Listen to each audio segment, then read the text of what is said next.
Hello everyone, আশা করছি আপনারা সবাই অনেক ভালো আছেন। আজকে আমি নার্সারি থেকে মানি প্ল্যান্ট গাছটা নিয়ে এসেছি। তো আজকে এর পরিচর্যা সম্পর্কে আপনাদের কিছু কথা বলবো।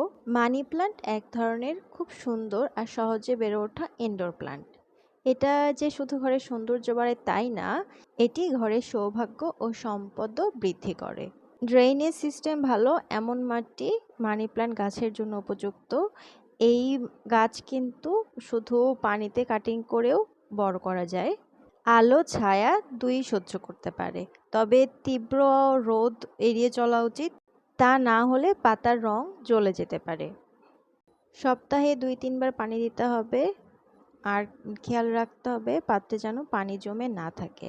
মাসে 1-2 বার তরল জৈব সার দেওয়া যেতে পারে, আর সার হিসেবে কম্পোস্ট চাও ব্যবহার করা যেতে পারে। অবশ্যই ঘরের উত্তর পূর্ব কোণে রাখবেন। এই গাছ কিন্তু খুব দ্রুত বাড়ে। বড় হয়ে গেলে ঘরে ইচ্ছে মতো সাজিয়ে রাখতে পারেন। আমি আপাতত এই পাত্রে রাখছি।